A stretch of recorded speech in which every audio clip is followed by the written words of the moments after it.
Hello ಸ್ನೇಹಿತರೆ, ಎಲ್ಲರಿಗೂ ನಮಸ್ಕಾರ. ಹೊರನಾಡು ಅನ್ನಪೂರ್ಣೇಶ್ವರಿ ಚಾನಲ್ಗೆ ತಮಗೆಲ್ಲ ಆತ್ಮೀಯವಾದ ಸ್ವಾಗತ. ನಾನು ನಿಮಗೆ ತುಂಬ ಉಪಯೋಗ ಆಗುವಂತಹ ಒಂದು ವಿಷಯನ ಹೇಳ್ತೀನಿ. ಅದು ಯಾವುದು ಅಂತ ಹೇಳೋದಾದರೆ ಹೇರ್ ಡೈ ಬಗ್ಗೆ ಇವತ್ತು ನಾನು ನಿಮ್ಮ ಜೊತೆ ಒಂದು ಸ್ವಲ್ಪ ವಿಷಯನ ಶೇರ್ ಮಾಡಬೇಕು ಅಂತ ಅಂದ್ಕೊಂಡಿದ್ದೀನಿ. ಹಾಗಾಗಿ ಇವತ್ತು ಆ ವಿಷಯದ ಬಗ್ಗೆನೇ ನಾನು ಮಾತಾಡ್ತಿದ್ದೀನಿ. ಮಾರ್ಕೆಟ್ನಲ್ಲಿ ಸಿಗುವಂತಹ ಹೇರ್ ಡೈಗಳಲ್ಲಿ ಅಮೋನಿಯಾ, PPD ಈ ಥರ ತುಂಬ ಕೆಮಿಕಲ್ಸ್ಗಳನ್ನು ಹಾಕಿ ನಿಮ್ಮ ಕೂದಲಿಗೆ ಅಪ್ಲೈ ಮಾಡಿದ ತಕ್ಷಣ ನಿಮಗೆ ಬ್ಲ್ಯಾಕ್ ಆಗೋ ರೀತಿಯಲ್ಲಿ ಒಂದು ಹೇರ್ ಡೈಗಳು ನಿಮಗೆ ಆರಾಮಾಗಿ ಇವತ್ತೆಲ್ಲ ಮಾರ್ಕೆಟ್ನಲ್ಲಿ ಸುಲಭವಾಗಿ ಸಿಗ್ತಾ ಇದೆ. ಈ ರೀತಿ ಕೆಮಿಕಲ್ಗಳನ್ನು ಬಳಸಿರೋಂಥ ಹೇರ್ ಡೈಗಳನ್ನ ನೀವು ಬಳಸೋದ್ರಿಂದ ನಿಮ್ಮ ಸ್ಕಿನ್ನಲ್ಲಿ ಹಾಗೆ ನಿಮ್ಮ ಸ್ಕ್ಯಾಲ್ಪಲ್ಲಿ ಕೂದಲಲ್ಲಿ ತುಂಬಾ ಪ್ರಾಬ್ಲಮ್ಸ್ ಆಗುತ್ತೆ. ಉದಾಹರಣೆಗೆ ಹೇಳಬೇಕು ಅಂದರೆ ತುರ್ಕೆ ಆಗ್ಬೋದು, ಅಲರ್ಜಿ ಆಗ್ಬೋದು, ಹಾಗೆ ಇನ್ಫೆಕ್ಷನ್ಸ್ಗಳಾಗ್ಬೋದು, ಅಲ್ಲದೆ ಕೂದಲು ಉದುರೋದಾಗ್ಬೋದು, ಅಲ್ಲದೆ ನಿಮ್ಮ ಸ್ಕಿನ್ ಮೇಲೆ ಪಿಗ್ಮೆಂಟೇಷನ್ ಆಗ್ಬೋದು. ಈ ರೀತಿ ತುಂಬ ಕಲೆಗಳಾಗ್ಬೋದು. ಕೆಮಿಕಲ್ ಹೇರ್ ಡೈಗಳನ್ನ ಬಳಸೋದ್ರಿಂದ ತುಂಬಾ ಸಮಸ್ಯೆ ಆಗುತ್ತೆ. ಹಾಗೆ ಈ ರೀತಿ ಸಮಸ್ಯೆಗಳನ್ನ ತುಂಬ ಜನ ಎದುರಿಸಿ ನಮ್ಮ ಹತ್ರ ಹರ್ಬಲ್ ಹೇರ್ ಡೈನ ತೊಗೊಂಡು ಅದನ್ನು ಯೂಸ್ ಮಾಡ್ತಾ ಇದ್ದಾರೆ. ಹಾಗಾಗಿ ಈ ವಿಡಿಯೋನ ನಿಮ್ಮ ಜೊತೆ ಶೇರ್ ಮಾಡೋಣ, ಈ ಒಂದು ವಿಷಯನ ನಿಮ್ಮೆಲ್ಲರ ಜೊತೆ ಶೇರ್ ಮಾಡೋಣ ಅನ್ನೋ ಕಾರಣಕ್ಕೆ ನಾನು ಈ ವಿಡಿಯೋನ ಮಾಡ್ತಾ ಇದ್ದೀನಿ. ನಮ್ಮ ಹರ್ಬಲ್ ಹೇರ್ ಡೈನಲ್ಲಿ ಯಾವುದೇ ರೀತಿಯಾದ ಕೆಮಿಕಲ್ಗಳನ್ನು ಬಳಸಿಲ್ಲ. 100% ನ್ಯಾಚುರಲ್, 200% ನ್ಯಾಚುರಲ್ ಅಂತಲೇ ಹೇಳ್ಬೋದು. ಯಾಕಂದರೆ ಇದಕ್ಕೆ ನಾನು ಯಾವುದೇ ರೀತಿಯಾದ ಕೆಮಿಕಲ್ಗಳನ್ನು ಬಳಸಿಲ್ಲ. ಹಾಗಾಗಿ ನೀವು ಇದನ್ನು ಧೈರ್ಯವಾಗಿ ಬಳಸಬಹುದು. ಇದರಿಂದ ನಿಮಗೆ ಯಾವುದೇ ರೀತಿಯಾದ ಸೈಡ್ ಎಫೆಕ್ಟ್ ಕೂಡ ಆಗಲ್ಲ. ನಮ್ಮ ಹೇರ್ ಡೈನಲ್ಲಿರುವಂಥ ಇಂಗ್ರೀಡಿಯೆಂಟ್ಸ್ ಏನೇನು ಅಂತ ಒಂದ್ಸರಿ ನೋಡ್ಕೊಂಡು ಬಂದ್ಬಿಡೋಣ. ಈ ಕವರಲ್ಲಿ ಏನು ನೋಡ್ತಾ ಇದ್ದೀರಾ, ಇದಿಷ್ಟು ಕೂಡ ಎಲೆಗಳ ಪೌಡ್ರು. ಈ ಎಲೆಗಳು ಏನೇನು ಹಾಕಿದ್ದೀನಿ ಅಂತ ಹೇಳೋದಾದರೆ, ಇದಕ್ಕೆ ಸೀಬೆ ಎಲೆ, ಸುಜ್ಜಲ್ ಮರದ ಎಲೆ, ಮೆಹಂದಿ ಎಲೆ, ಮತ್ತಿ ಎಲೆ, ದೊಡ್ಡಪತ್ರೆ ಎಲೆ, ಕರಿಬೇವಿನ ಎಲೆ, ಭೃಂಗರಾಜ, ಒಣಗೊನೆ ಸೊಪ್ಪು, ಬನಾನಾ ಸ್ಟೆಮ್ಮು, ದಾಳಿಂಬೆ ಸಿಪ್ಪೆ, ಹಾಗೆ ದಾಸವಾಳದ ಎಲೆಗಳು, ಹಾಗೆ ಅದ್ರ ಜೊತೆಗೆ ಇಂಡಿಗೋ ಎಲೆ ಕೂಡ ಹಾಕಿದ್ದೀನಿ. ಈಗ ಇದಿಷ್ಟನ್ನು ಪೌಡ್ರ್ ಮಾಡಿಸ್ಕೊಂಡು ಬಂದ ನಂತರ ಇದಕ್ಕೆ ಉಳಿದಂಥದ್ದನ್ನು ಸಪ್ರೇಟ್ ಪೌಡ್ರ್ ಮಾಡಿಸಿದ್ದೀನಿ. ಯಾಕಂದರೆ ಎಲೆಗಳ ಜೊತೆಗೆ ಇದನ್ನೆಲ್ಲ ಪೌಡ್ರ್ ಮಾಡಿಸೋದಕ್ಕಾಗಲ್ಲ. ಸಪ್ರೇಟ್ ಪೌಡ್ರ್ ಯಾವ್ಯಾವುದು ಅಂತ ಹೇಳೋದಾದರೆ ಆಮ್ಲ, ಹಾಗೆಯೇ ದಾಸವಾಳದ ಹೂವು, ಶಂಖಪುಷ್ಪ ಹೂವು, ರೋಸ್ ಪೆಟಲ್ಸು, ಈ ರೀತಿ ಇನ್ನೂ ಸುಮಾರು ಹೂವು, ಹಾಗೆ ಸುಮಾರು ಹರ್ಬ್ಸ್ಗಳನ್ನು ಹಾಕಿ ನಾನು ಪೌಡ್ರ್ ಮಾಡಿಸಿದ್ದೀನಿ. ಅಷ್ಟನ್ನು ಪೌಡ್ರ್ ಮಾಡಿಸಿ ನೀಟಾಗಿ ಎಲ್ಲವನ್ನು ಮಿಕ್ಸ್ ಮಾಡಿ ಈ ರೀತಿ ಪ್ಯಾಕ್ ಮಾಡ್ತೀನಿ. ನೀವು ದಾಸವಾಳನ ನಿಮ್ಮ ಕೈಯಲ್ಲಿ ಒಂದ್ಸರಿ ಈ ರೀತಿ ಕೈಯಲ್ಲಿ ಸುಮ್ಮನೆ ಲೈಟಾಗಿ ಹಿಂಗೆ ನೋಡಿದಾಗ ಸ್ವಲ್ಪ ಹೊತ್ತು ಬಿಟ್ಟರೆ ಅದು ಒಂದು ಕಲರ್ ಬರುತ್ತೆ. ಈ ರೀತಿ ನ್ಯಾಚುರಲ್ ಕಲರ್ ಬರೋವಂತಹ ಏನು ಹೂವು ಹಾಗೆ ಎಲೆಗಳಿದೆ ಅದನ್ನು ಒಂದು ಕಡೆ ಶೇಖರಿಸಿ ಅದನ್ನು ಯಾವ ರೀತಿ ರೆಡಿ ಮಾಡಬೇಕೋ ಆ ರೀತಿ ರೆಡಿ ಮಾಡಿ ನಿಮಗೆ ನಾನು ಅದನ್ನು ಪೌಡ್ರ್ ಮಾಡಿ ನಿಮಗೆ ಒಂದು ಹೇರ್ ಡೈ ರೀತಿಯಲ್ಲಿ ನಿಮಗೆಲ್ಲ ತಲುಪಿಸ್ತಿದ್ದೀನಿ. ಇದರಿಂದ ಯಾವುದೇ ರೀತಿಯಾದ problem, skin problem, hair problems, scalp problems ಯಾವುದು ಕೂಡ ಆಗಲ್ಲ. ನಿಮ್ಮೆಲ್ಲರ ಗಮನಕ್ಕೆ ಮತ್ತೊಂದು ವಿಷಯನ ನಾನು ಹೇಳಲೇಬೇಕು. ಕೆಮಿಕಲ್ ಹೇರ್ ಡೈಗಳನ್ನ ಬಳಸಿದಾಗ ಝೆಡ್ ಬ್ಲಾಕ್ ಬರುತ್ತೆ. ಆದರೆ ನಮ್ಮ ಹೇರ್ ಡೈನ ಬಳಸಿದಾಗ ನಿಮಗೆ ಝೆಡ್ ಬ್ಲಾಕ್ ಬರಲ್ಲ. ಸುಮಾರು 60-70% ಅಷ್ಟು ಮಾತ್ರ ನಿಮಗೆ ಫಸ್ಟ್ ಟೈಮ್ ಅಪ್ಲೈ ಮಾಡಿದಾಗ ರಿಸಲ್ಟ್ ಸಿಗುತ್ತೆ. ಹೋಗ್ತಾ ಹೋಗ್ತಾ ಅಂದರೆ ವಾರಕ್ಕೆ 2 ಸರಿ ಥರ ಒಂದು 2 ವಾರ 3 ವಾರ ಬಳಸೋ ಅಷ್ಟರಲ್ಲಿ ನಿಮಗೆ ಆಲ್ಮೋಸ್ಟ್ ನಿಮ್ಮ ಕೂದಲಿಗೆ ಇದು ರೆಗ್ಯುಲರ್ ಆಗಿಬಿಡುತ್ತೆ. ನಿಮ್ಮ ಕೂದಲಿಗೆ ಇದು ಈ ಒಂದು ಕಲರ್ ಏನಿದೆ ಇದು ಅಡ್ಜಸ್ಟ್ ಆಗಿಬಿಡುತ್ತೆ. ಆವಾಗ ನಿಮಗೆ ಗೊತ್ತಾಗ್ತಾ ಹೋಗುತ್ತೆ, ಅದು ಕಲರ್ ಬರ್ತಾ ಹೋಗುತ್ತೆ. ಹಚ್ಚಿದಾಗ ಯಾವುದೇ ರೀತಿ ಸಮಸ್ಯೆ ಇಲ್ಲದೇ ರೀತಿಯಲ್ಲಿ ನಿಮಗೆ ಒಂದು ಒಳ್ಳೆ ಕಲರ್ನ ಕೊಡುತ್ತೆ. ಹಾಗೆ ನಿಮ್ಮ ಕೂದಲು ಶೈನಿಂಗ್ ಆಗಿ ಕೂಡ ಕಾಣಿಸುತ್ತೆ. ಯಾಕಂದರೆ ಇದರಲ್ಲಿ ಭೃಂಗರಾಜ, ಆಮ್ಲ, ಈ ದಾಸವಾಳ ಈ ರೀತಿಯಾದ ಹರ್ಬ್ಗಳಿರೋದ್ರಿಂದ ನಿಮ್ಮ ಕೂದಲು ಶೈನಿಂಗ್ ಆಗಿ ಕೂಡ ಕಾಣುತ್ತೆ. ಹಾಗೆ ತುಂಬ ಜನದ ಪ್ರಾಬ್ಲಮ್ ಏನು ಅಂದರೆ ನಮಗೆ ಮುಖದ ಹತ್ರ ಇಲ್ಲಿ ಬೇಗ ಹೊರಟೋಗ್ಬಿಡುತ್ತೆ ಅಂತ ತುಂಬ ಜನ ನನಗೆ ಕಮೆಂಟ್ ಬಾಕ್ಸಲ್ಲೂ ತಿಳಿಸ್ತಿದ್ದೀರಾ, ಫೋನ್ ಮಾಡಿದವರು ಕೂಡ ಹೇಳ್ತಿದ್ದೀರಾ. ನೀವು ಕೆಮಿಕಲ್ ಹೇರ್ ಡೈನೇ ಬಳಸಿ, ಹರ್ಬಲ್ ಹೇರ್ ಡೈನೇ ಬಳಸಿ, ನೀವು ಯಾವುದನ್ನೇ ಬಳಸಿ, ನಾವು ಸೋಪ್ ಹಾಕಿ ಪ್ರತಿದಿನ ಮುಖ ತೊಳೆದಾಗ ಕೂದಲಿಗೆ ಇಲ್ಲೆಲ್ಲ ಟಚ್ ಆಗೇ ಆಗುತ್ತೆ. ಅಲ್ಲೆಲ್ಲ ಆದಾಗ ನಾವೇನು ಮಾಡೋದಕ್ಕಾಗಲ್ಲ. ಆವಾಗ ನೀವು ಅದಕ್ಕೆ ವೈಟ್ ಆದಾಗೆಲ್ಲ ನೀವು ಆವಾಗ ಸ್ವಲ್ಪ ಒಂದು ಅರ್ಧ ಸ್ಪೂನಷ್ಟನ್ನು ನಮ್ಮ ಹರ್ಬಲ್ ಹೇರ್ ಡೈನ ಒಂದು ಅರ್ಧ ಸ್ಪೂನಷ್ಟು ಕಲಿಸ್ಕೊಳ್ಳಿ, ಅಪ್ಲೈ ಮಾಡಿ ಸ್ನಾನ ಮಾಡ್ಕೊಳ್ಳಿ. ಅಷ್ಟೇ, ಆ ರೀತಿ ಮಾಡ್ಕೊತಾ ಹೋಗಬೇಕು. ಅಥವಾ ಹಿಂಗೆ ಲೈಟಾಗಿ ತೊಳೆಯೋಕ್ಕಾದರೆ ಇದಿಷ್ಟನ್ನೇ ತೊಳ್ಕೊಬಹುದು, ನೀರಲ್ಲೂ ತೊಳ್ಕೊಬೋದು. ಹಾಗೆ ಬರೀ ನೀರಲ್ಲಿ ಹಾಗೆ ತೊಳ್ಕೊಬಹುದು. ನೀವು ಇದರಲ್ಲಿ ಏನೂ ಮಾಡೋಕ್ಕಾಗಲ್ಲ. ಇದಕ್ಕೆ ಬೇರೆ ಯಾವುದೇ ಅವಕಾಶ ಇಲ್ಲ. ನೀವು ಹೀಗೆ ಮಾಡ್ಕೋಬೇಕಾಗತ್ತೆ, ಆಯಿತಾ?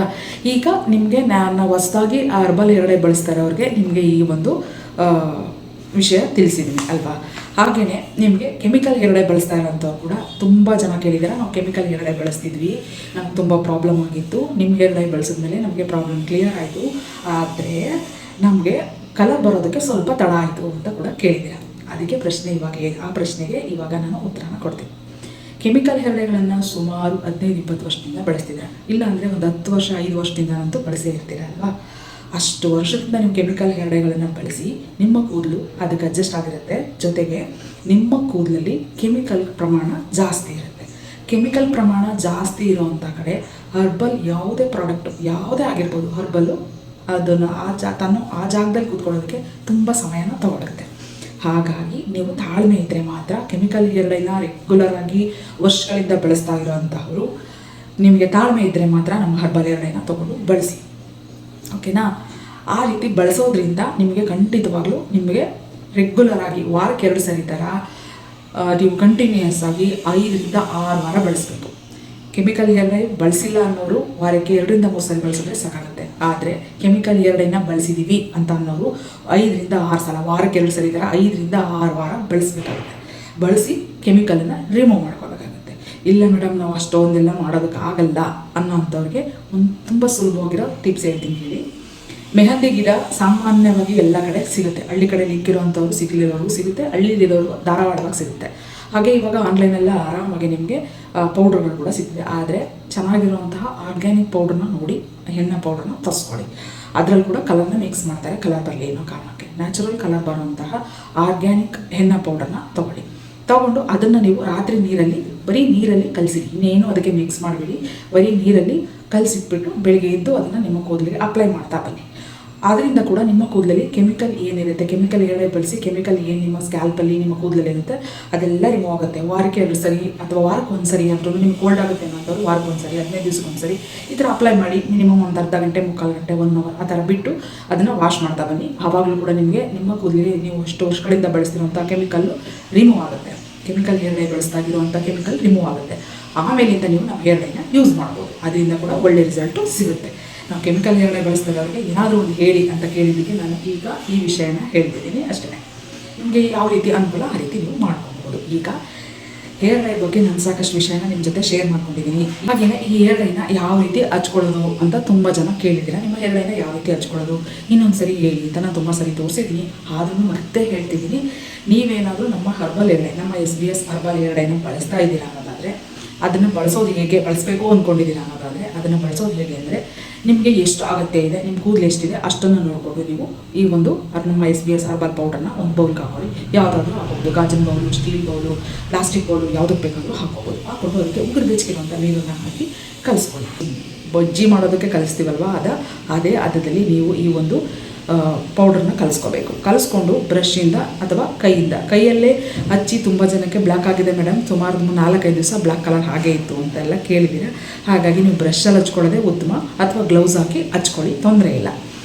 ಹಚ್ಚಿಬಿಟ್ಟು ಇದನ್ನು ನಿಮ್ಮ ಕೂದಲು ಎಲ್ಲೆಲ್ಲಿ ವೈಟ್ ಕಲರ್ ಇದೆ ಅಲ್ಲೆಲ್ಲ ಇದನ್ನು ನೀಟಾಗಿ ಅಪ್ಲೈ ಮಾಡಿ.